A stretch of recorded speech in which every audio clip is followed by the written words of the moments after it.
yeah yeah ไม่เอาจะไม่พูดจะไม่บอกใครว่าหนูเป็นรุ่นลูกที่พี่นั้นบอกไปขยับเข้ามาอีกนิดขยับเข้ามาชิดเพราะไม่อยากติดคุกแอบหลงรักหนูหมดใจไม่เอาจะไม่พูดจะไม่บอกใครว่าหนูเป็นรุ่นลูกที่พี่นั้นบอกไปขยับเข้ามาอีกนิดขยับเข้ามาชิดเพราะไม่อยากติดคุกแอบหลงรักหนูหมดใจมันน่ารักเกินไปพี่ไม่กล้าทักเพราะหนูจะโดนใจแต่ก็ไม่เป็นไรเพราะพี่อยากได้เมียเด็กแล้วใจพี่ทำไงเพราะพี่ชอบเด็กฟันเล็กอย่าไปสนใจไม่ว่าคนไหน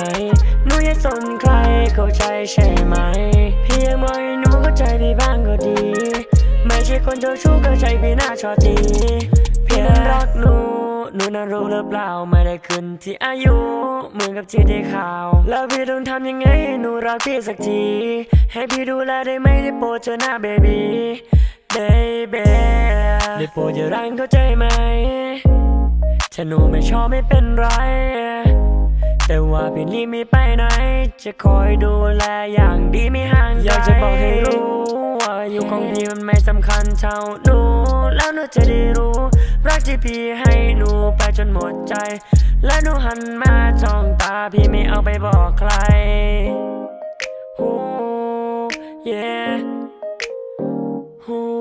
yeah yeah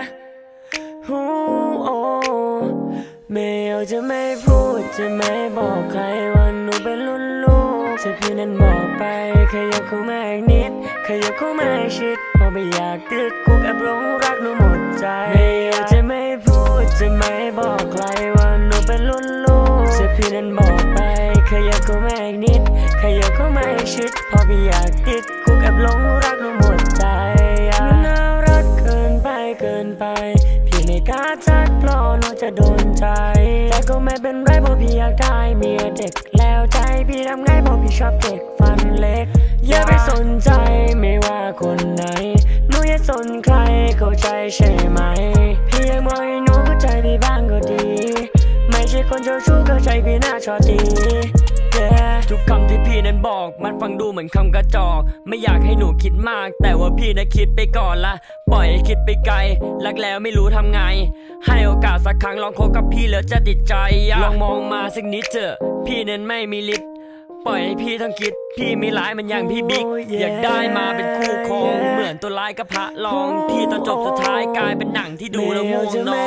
นจะไม่บอกใครว่าหนูเป็นรุ่นลูกที่พี่นั้นบอกไปขยับเข้ามาอีกนิดขยับเข้ามาชิดเพราะไม่อยากติดคุกแอบหลงรักหนูหมดใจไม่อยากจะไม่พูดจะไม่บอกใครว่าหนูเป็นรุ่นลูกที่พี่นั้นบอกไป